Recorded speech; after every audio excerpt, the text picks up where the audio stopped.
talking to your kids about abortion. Hey, Pro-Life Gen, I'm Kristan Hawkins. Welcome to this new episode of the Explicitly Pro-Life podcast. Listen, a post-Roe America is coming. And we as a pro-life generation recognize now more than ever, pro-life voices are needed to cut through all the noise. To be a voice for the voiceless. To stand for truth and life. We are the new Students for Life contributors, and we're bringing you exclusive and original content. I'm Autumn Higashi, your host of Unapologetic. I'm here to help you break down the pro-abortion narrative so you know how to defend what you believe in with truth and love. I'm Christine Jurgen, your host of the new show Speak Out. I'm looking forward to bringing you interviews with the biggest names out there who are bold enough to stand for life. I'm Kongmin Lee, your host of Man Up. I'm looking forward to bringing you the pro-life position from a man's perspective and satire exposing the absurdity of pro-abortion logic. Consider us another tool in your pro-life arsenal to prepare for a post-Roe generation. Stay tuned. Stay tuned. Stay tuned. You won't want to miss this.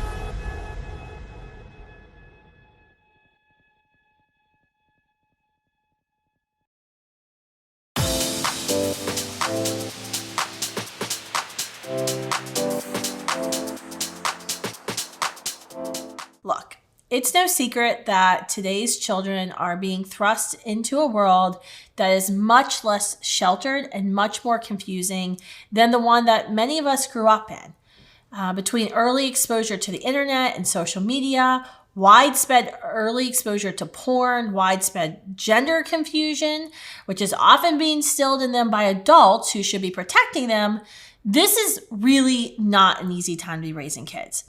One thing that is very clear is that we as parents have to be talking to our kids about life issues early and often if we want to arm them and equip them for their future. So today's guest has raised 10 kids in a Christian home, so she knows a thing or two about having these conversations and preparing children for adulthood in a culture that has largely gone insane. So whether you have kids or you want to have kids one day, this is an episode you absolutely want to listen to. Elizabeth Johnston is a speaker, a blogger, a podcast host, best-selling author.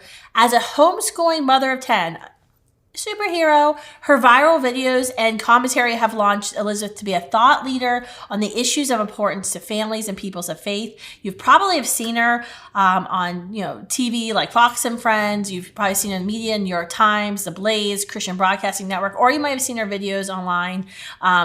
The pulse behind all of her activism and commentary, though, is the love for her family and her Savior, Jesus Christ. You can read her blog, connect with her at her website, elizabethjohnston.org, or you can follow her podcast wherever you get your podcasts, and you can just search Conversations with Elizabeth Johnston.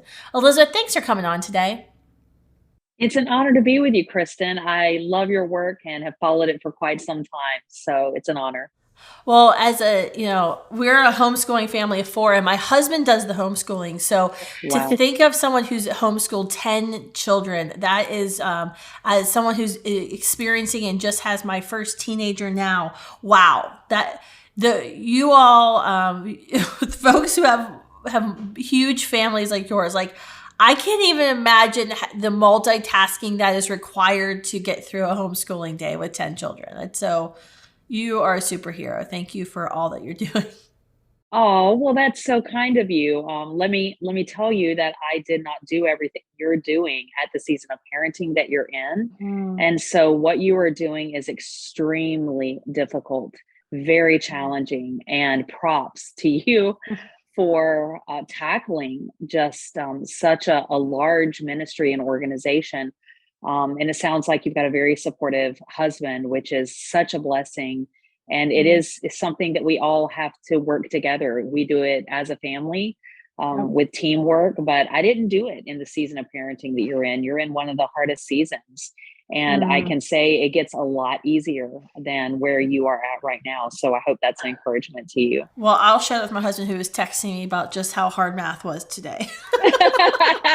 These are the text messages that Kristin gets while recording podcasts. So I guess I wanted to ask you, because like I said, I'm just getting started into this teenage world stuff. I have a 13-year-old, my oldest is 13. So, and quickly following will be my second son. But how have you in your own life, initiated conversations, successful conversations about tough issues like abortion, and how did you encourage, with your children, keeping the lines of communication open? We have in a lot of ways kept our children safe through the decision that we have made to homeschool. Yet we have also very much not sheltered them, because our children have been exposed to these very heavy topics from an early age. I actually raised all of my children on the front lines of the abortion clinics for over 20 years now. We have gone out and prayed and offered help and hope to the men and women going in. And my children have been front and center of seeing lives saved, babies saved, people's lives transformed by the gospel. They've seen their mom throw a baby shower for a mom who chose life, and support moms and pay their rent, when they chose life. And so this is something that we have not shied away from.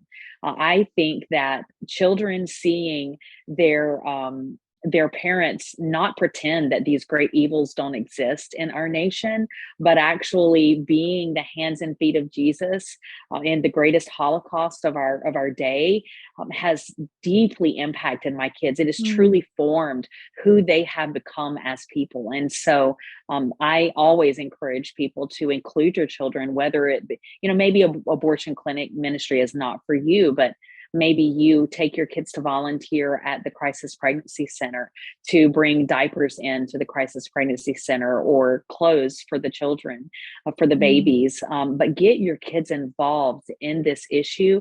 And now you're needed actually more than ever, because we are going to have so many more babies coming into the world, thank God, now that Roe v. Wade is overturned. But I would say that we need to keep the conversation appropriate, Kristan, for age appropriate. It depends on the child.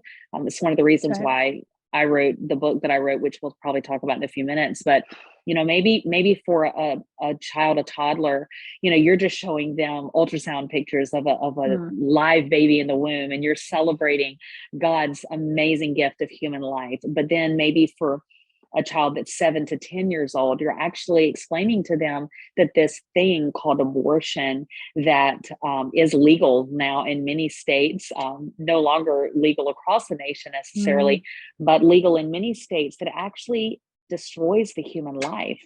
And then for a child that's, maybe older than 10, you're actually talking about the consequences of sexual sin and deviating from God's plan for your life, and how, that could lead you down a path that you never dreamed you would be on, where at 16, 17, 20 years old, you might find yourself facing an unplanned pregnancy, and even, God forbid, faced with the decision of whether you were going to walk into an abortion clinic. And so this is a conversation that is different based on the age of your child, but certainly a conversation, Kristan, that we want to be having with our kids, not letting the radical left have with our children, or maybe radical teachers in the schools, or social media in Hollywood have with them. We've caught school districts teaching kids how to take bus routes to abortion clinics. Maybe you've heard of that. And so we don't want that to be not. In Indiana, we caught a school district teaching kids how to take the bus route to abortion clinics. And so we want to make sure that we are having this very vital conversation with our kids. Wow, that's absolutely true. I mean, I think everything you're saying is so important, modeling, this pro-life behavior, and seeking a pro-life worldview, and showing the service is so important. But being that one to not shy away from those conversations is so important. And I definitely agree. It kind of depends on the child. We had conversations with my son Gunnar very early on about abortion, because he would hear me talking, on the phone, and he would ask, "What are you talking about? Who's killing babies? What did Obama do?" You did not want to talk to my kids about Obama and Biden. They would, if they would meet them in person, they would run away because they would say, "Oh my gosh, these are people that are are supportive of killing babies. And I'm being nice about the terms they would probably use. So, but then I have other children, my second son, Bear, who he literally doesn't pay attention at all to the conversations I'm having, and to have that conversation with him will be a much different thing than his brother.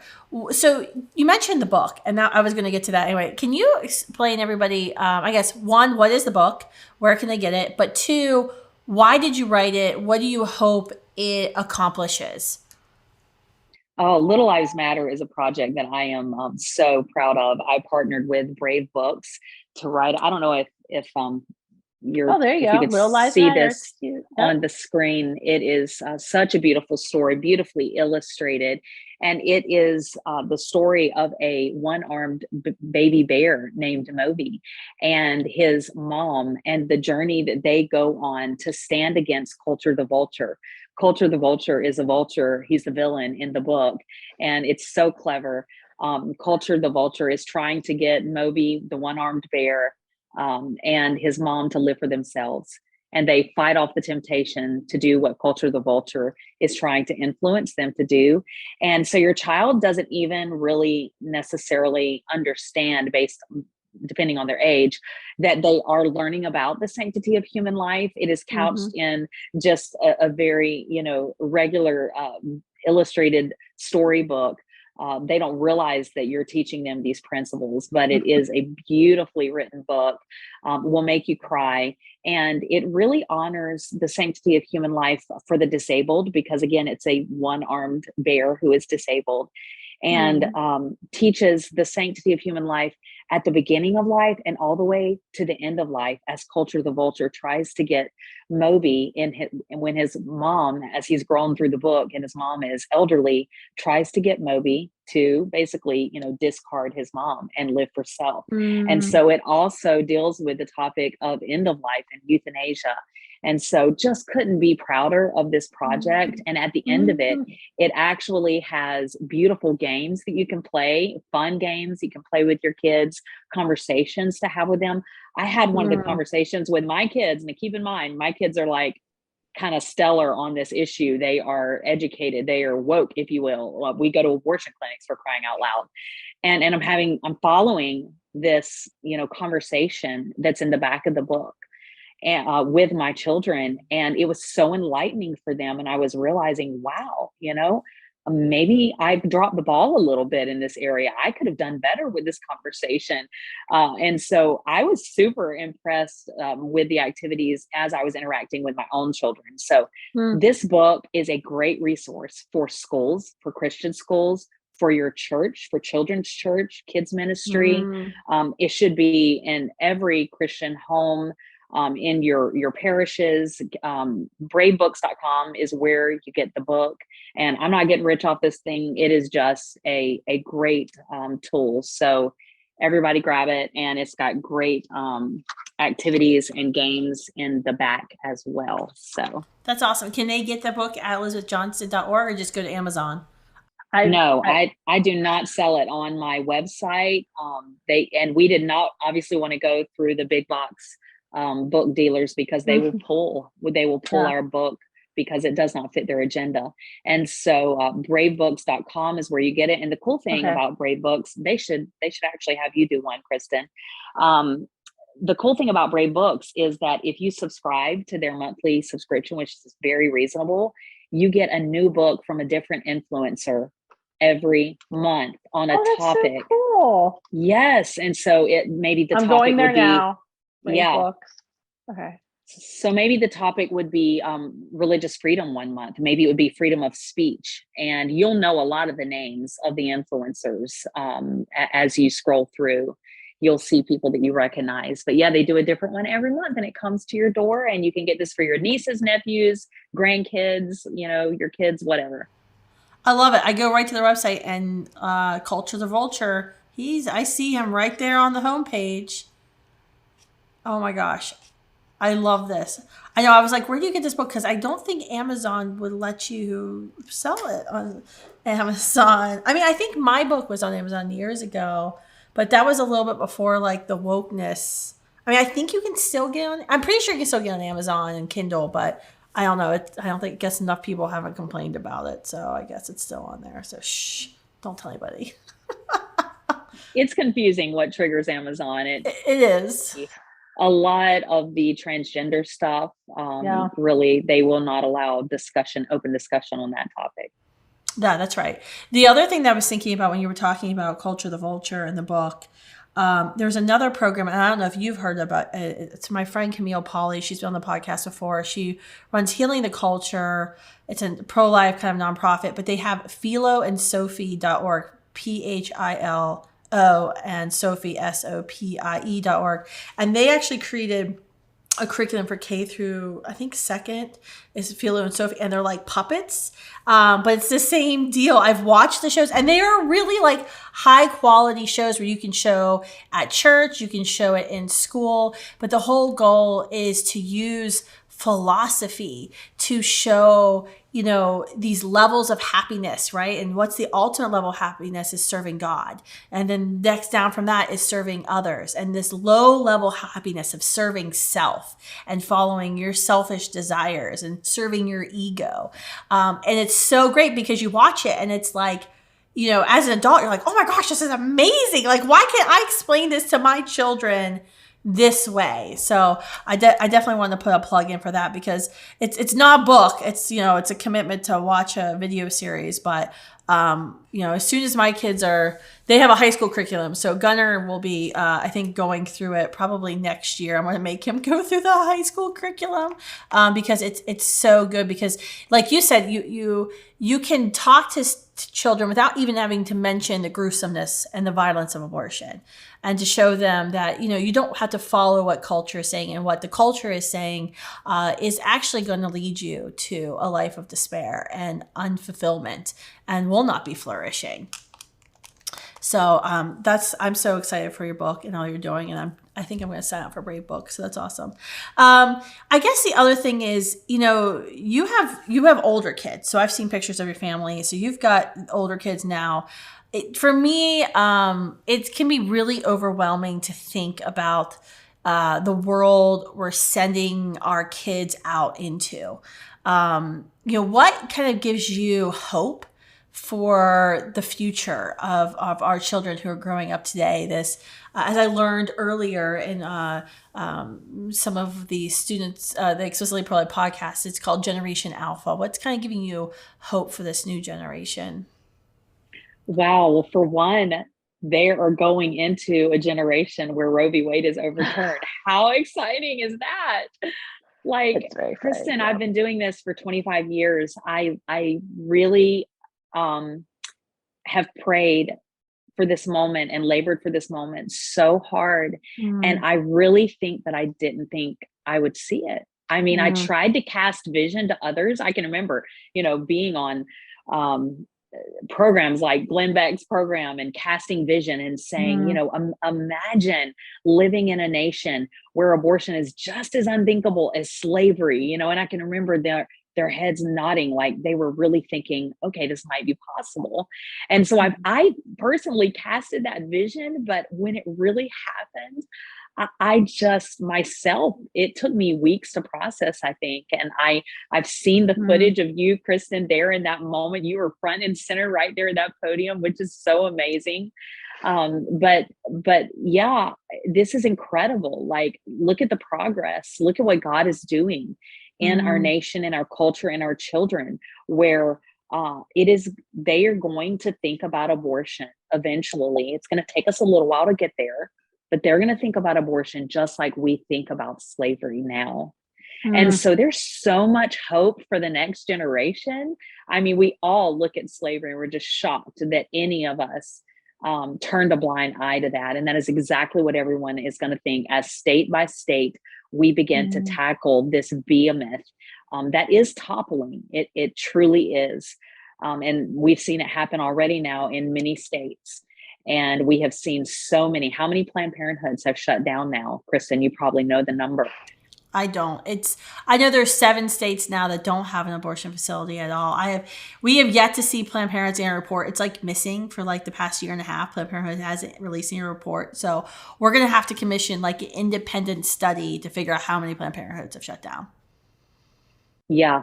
Yeah. Well, maybe your organization can get the funding to do that. That would be amazing. But No, or independent funding. That's called some interns, some Students for Life interns. Sign up now. yes, yes. Sounds great. But yeah, so much hope.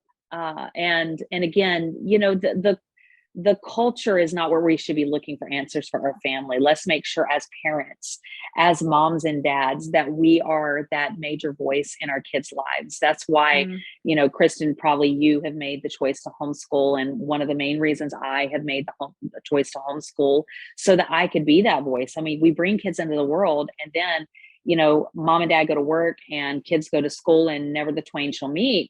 It's the oddest thing that we do, and it's become the norm. But I love being with my children. I hate being away from them. And obviously you're passionate about that as well. As here you are, traveling in an RV, this massive sacrifice that you are making because you believe in your family being together. And so togetherness as a family, that's one of the things that I'm so excited about Little Lives Matter, because everybody's on their phones. Everybody's on Netflix. Who's even having conversation anymore as a family? Who's sitting around the family dinner table and having important conversations on these topics? And we actually give you the ability to do that without you having to put a lot of thought into it. We're enabling you to do that through the activities in the back of Little Lives Matter. So being that voice in your child's life, whether they think that you're that voice or not, or want you to be right now, trust me, I'm on the end of having adult children that I am close to, that I am best friends with, and who are on fire for God, and whose lives are sold out for ministry. And trust me, even though you may feel that resistance right now, just persevere. It's going to happen. Wow, your advice is awesome. It's very refreshing for someone like me who's just getting ready to go through all the high school years and puberty is just starting to hit.